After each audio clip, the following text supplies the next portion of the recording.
Bom dia novamente a todos vocês. A essa altura vocês já devem ter acompanhado a aula do módulo 3, revisão. Essa será a nossa última revisão.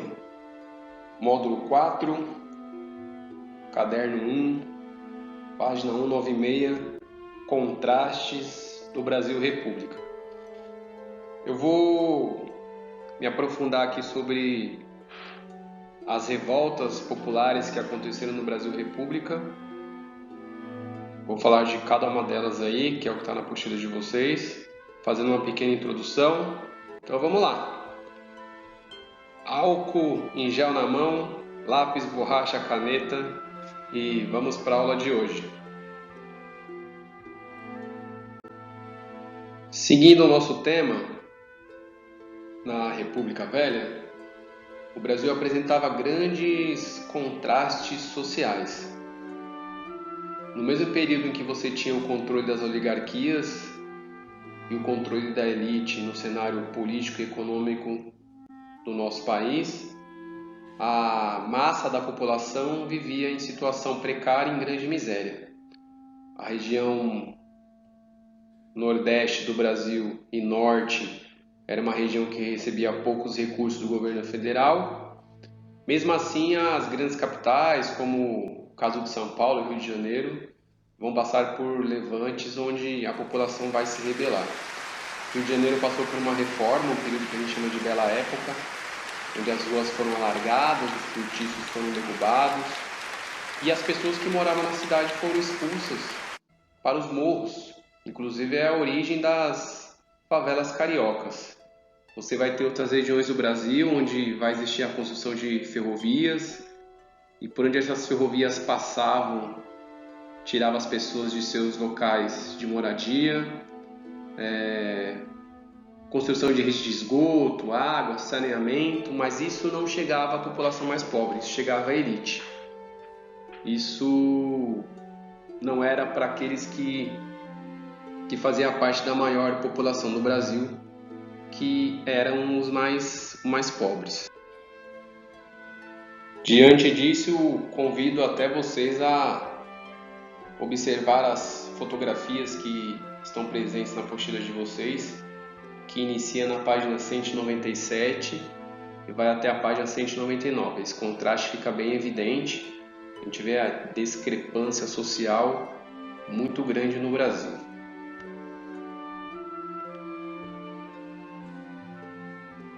E, por consequência, esses fatores irão gerar uma massa de excluídos, de pessoas que não tinham direito a voto, que não tinham direito à moradia, que não tinham direito a saneamento básico, uma massa de pessoas que eram excluídas da população, que no Nordeste vivia numa situação bem precária de fome, miséria, constante migração, onde as pessoas iam para outras regiões em busca de uma melhor condição de vida. E isso vai dar ênfase para que surgissem sociedades alternativas. Entre essas sociedades alternativas, a gente vai ter líderes messiânicos, que seriam líderes relacionados à religião. Vamos ter grupos criminosos, que por alguma parte da população era visto como pessoas boas, por outra era visto como pessoas ruins. E o primeiro movimento desse vai ser o que nós vamos chamar de Guerra de Canudos, que aconteceu na Bahia. Canudos era um movimento de caráter religioso, liderado por um homem chamado Antônio Conselheiro. E a população da Bahia vivia em grande precariedade. Nós já vimos os governos dos coronéis, os coronéis dominavam a região. Existia um grande descaso rural, onde Antônio Conselheiro consegue agrupar numa região da Bahia chamada Canudos, um grupo de pessoas, uma sociedade onde todos trabalhavam e possuía lá pelo menos a sua sobrevivência, a sua subsistência, e ainda assim estocavam excedente de produto para aqueles que não conseguissem sobreviver. Isso vai fazer com que muitos camponeses partisse para essa sociedade alternativa criada por Antônio Conselheiro, dentro do sertão baiano, e vai ficar conhecido como Arraial de Canudos. Nessa região de Canudos é onde essas pessoas vão ter uma vida melhor. Conselheiro, então, conseguiu reunir no Arraial de Canudos uma comunidade muito grande, que era visto como um estado paralelo ao governo republicano,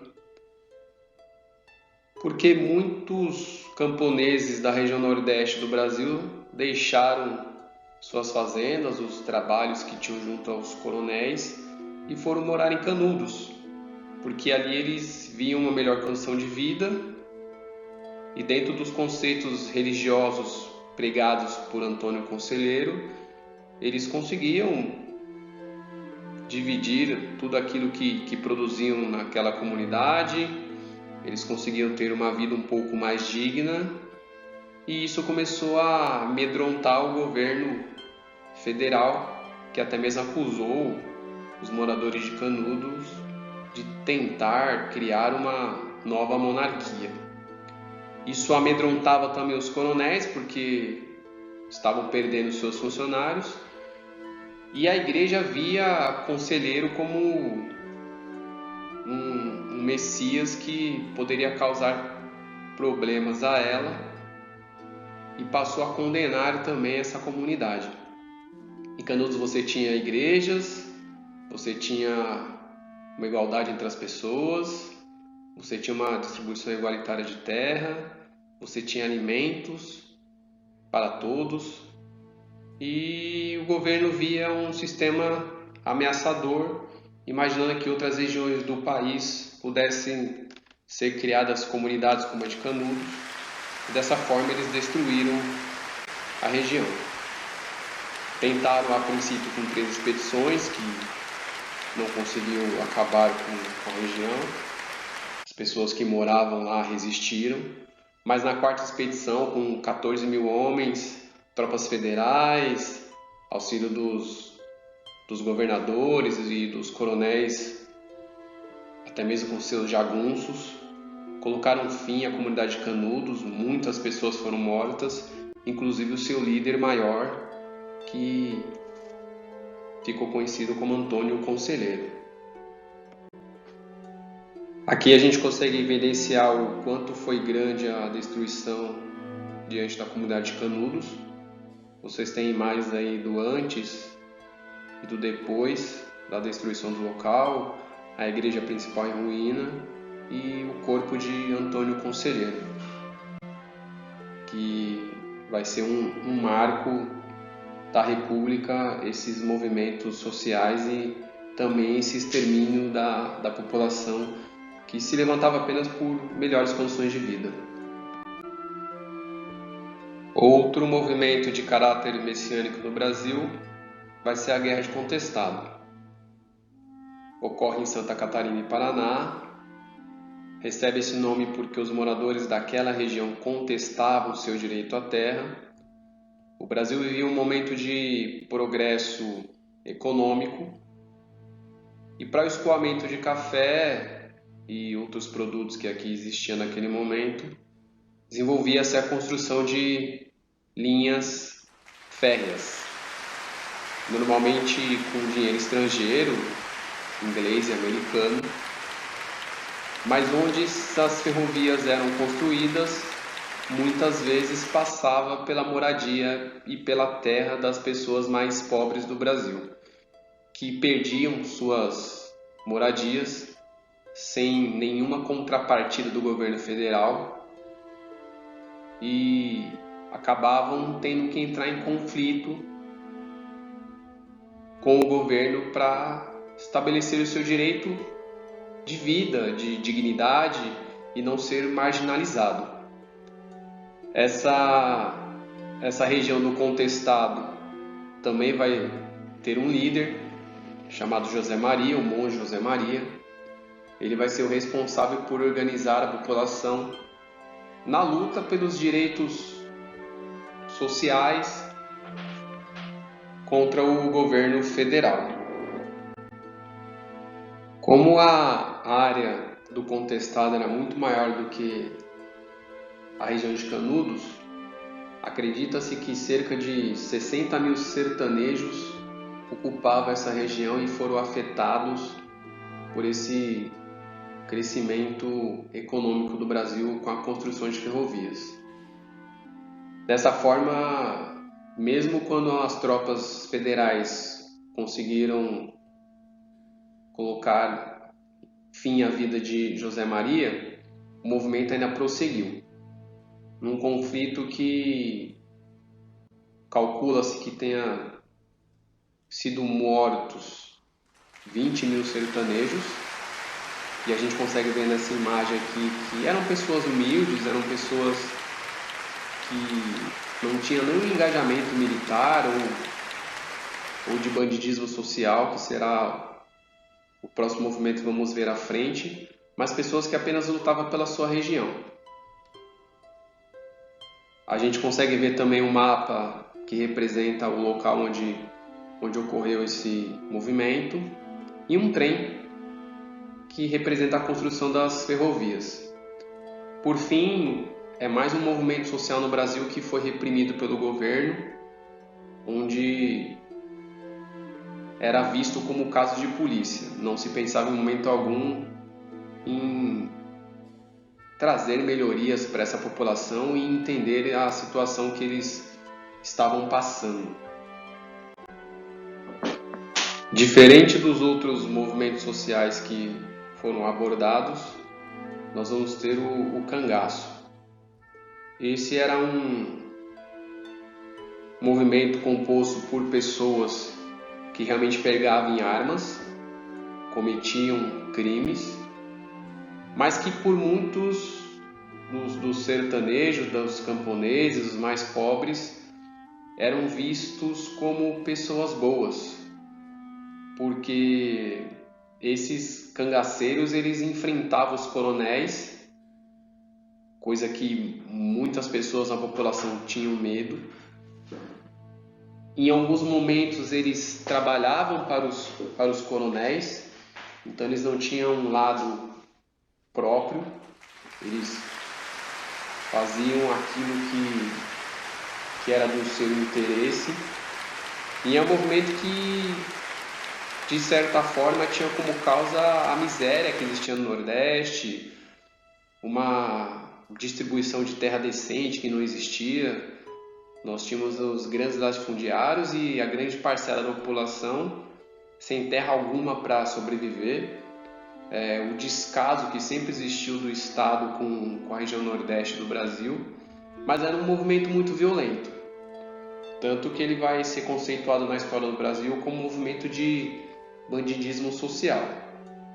O cangaceiro mais conhecido na história do Brasil é Lampião, também conhecido como Virgulino, mas nós temos na história também outros grupos de cangaceiro, como o grupo do Antônio Silvino, que atuou na Paraíba e em Pernambuco, Antônio Dó, que atuou no norte de Minas Gerais e no sul da Bahia, mas os relatos que nós temos na história do Brasil mais evidente era do grupo de Lampião, que é esse que vocês estão vendo na imagem aí.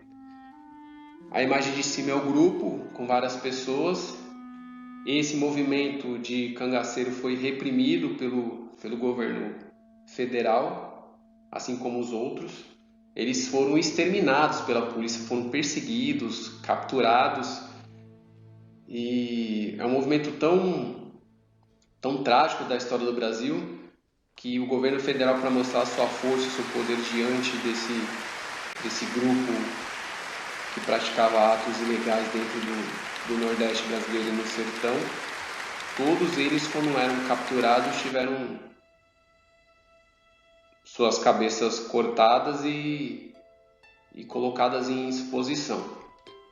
Era um movimento realmente que causava medo em várias camadas sociais do Brasil, tanto que mesmo os coronéis, como nós já vimos em aulas passadas, que tinham controle dos seus municípios e das suas vilas, Em muitos momentos, quando esses grupos adentravam em seus municípios, esses coronéis temiam, porque como eles eram foras da lei, eles não tinham medo algum, não tinham nada a perder, e os coronéis acabavam temendo a atuação desses grupos.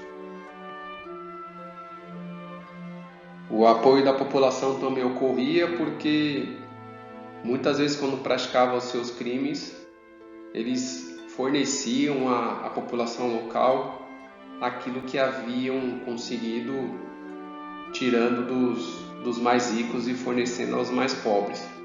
Por isso ficou conhecido como o mito de Robin Hood. Mas na verdade cometiam crimes e não seguiam a lei que vigorava no país. Não era só a região Nordeste que passava por movimentos sociais contra o governo federal. Esses movimentos também ocorreram nas cidades. Uma das grandes revoltas, como essa, é a revolta da vacina, ocorrida no Rio de Janeiro, que durou entre o dia 10 e 16 de novembro de 1904. O presidente da época, Rodrigo Alves, implantou um sistema de reforma ou urbanização do Rio de Janeiro, como já havia falado para vocês no início dessa aula. Essa destruição de cortiços, favelas, expulsar essas pessoas para o morro, fez com que a população tivesse um grande ressentimento do governo federal, não tivesse mais a crença e tivesse dentro de si uma revolta muito grande. Isso vai causar também uma situação ainda mais precária aos mais pobres, porque quanto menos moradia, mais caro ficava os aluguéis. Ocorria também que nesse momento a inflação no Brasil era muito alta, então o poder de compra do dinheiro era baixo, então a população passava por situações de problemas até mesmo alimentares. Então os pobres tinham um custo de vida bem complicado. E o sanitarista Oswaldo Cruz iniciou uma campanha de saneamento básico que incluía visita às casas da população para o extermínio de ratos e mosquitos e para eliminar o surto de varíola que acontecia na cidade naquele momento. Mas a vacinação contra a varíola proposta por Oswaldo Cruz ocorreria de forma involuntária. Mesmo que a pessoa não tivesse o desejo de tomar a vacina, ela seria obrigada a tomar a vacina. Como a população já estava descrente do governo, não existia uma campanha para demonstrar a importância de se tomar uma vacina, a população ficou com medo dos efeitos colaterais que essa vacina poderia causar a ela. Então, para não tomar a vacina, iniciou-se um grande movimento de revolta na cidade, onde os bondinhos foram retirados do seu trilho, foram derrubados, lojas foram saqueadas, a população atacou a polícia, as delegacias, quartéis, os comércios foram apedrejados. Virou um grande caos na cidade do Rio de Janeiro entre os dias 10 e 16 de novembro. Essa revolta só vai chegar ao fim quando o governo baixa um decreto retirando a obrigatoriedade de se tomar a vacina, mas ainda assim houve mortos dos dois lados do conflito, tanto as pessoas que estavam ao lado da população quanto daquelas que trabalhavam para o governo, polícia e assim por diante. Outra revolta que ocorreu no Rio de Janeiro e que traz também um resquício do Brasil monárquico, até mesmo no período da escravidão, é a revolta da Chibata. A grande parte dos soldados brasileiros sem patente eram de origem humilde e negros. e os soldados que possuíam patente eram da elite, os brancos. Então, o que ocorria é que esses soldados sem patente eram maltratados e muitas vezes sofriam castigos corporais como a chibata. Até que um dia, sendo eles a maioria, se motinaram,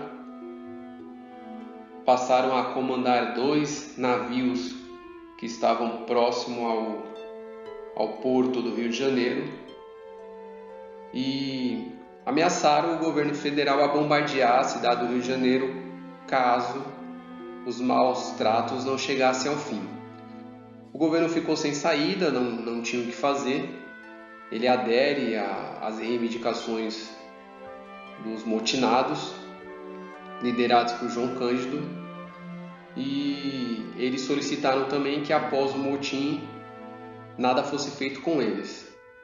O fato é que os castigos dentro da corporação deixaram de existir, porém João Cândido, que já não tinha patente de origem negra, foi expulso da corporação, foi expulso da Marinha, mas é um movimento que acaba tendo o êxito porque os castigos corporais dentro do Exército, dentro da Marinha, deixou de existir. E por fim, temos os movimentos operários, pois os trabalhadores das fábricas não possuíam nenhuma legislação trabalhista que os amparasse. Trabalhavam cerca de 12 a 16 horas por dia, recebiam um salário muito baixo. Esses trabalhadores, quando adoeciam, perdiam seus empregos e eram demitidos sem direito a nada. E por obra do destino, acabaram se organizando muito em função dos imigrantes que vieram para o Brasil. Quando termina a escravidão no Brasil, esses imigrantes europeus vinham com ideias da Europa voltado ao anarquismo, voltado ao comunismo, voltado à organização social, e vai auxiliar esses trabalhadores na formação de sindicatos, na formação de organizações grevistas, tanto que do ano de 1901 até 1920 nós vamos ter uma média aí de 136 greves no Brasil, a maioria delas ocorridas no estado de São Paulo, que era o local onde se encontravam as maiores indústrias do país e era o estado onde tinha mais indústrias no país, e consequentemente os operários foram ganhando seus direitos trabalhistas. Sempre a postura do governo era de olhar para essas pessoas como rebeldes e via o movimento como caso de polícia, sempre causando opressão e repressão. Mesmo assim, esses trabalhadores não tinham outra saída para buscar os seus direitos se não fosse através das greves. Tanto que o estado de São Paulo, em 1917, viveu um período de greve durante 30 dias. Houve confrontos com a polícia nesse momento. Um trabalhador operário foi morto, tinha apenas 22 anos, e isso inflamava mais os grevistas a buscar os seus direitos. Naquele momento, os grevistas conseguiram das autoridades algumas de suas reivindicações, como, por exemplo, o aumento de 20% nos salários e o retorno desses grevistas ao trabalho sem a perca do emprego. Essas greves, esses movimentos sociais, seja ele no campo, seja ele na cidade, ocorriam no Brasil porque o descaso com o mais pobre era muito grande. E isso era um marco da República que nós já vimos que quando ela inicia, ela já é voltada aos mais ricos, ela não é para todos. Ela é para uma classe muito pequena, elitista do Brasil. Bom, finalizamos aqui a aula. Espero que vocês tenham compreendido. Bom estudo para vocês. Qualquer dúvida é só procurar pelo seu professor.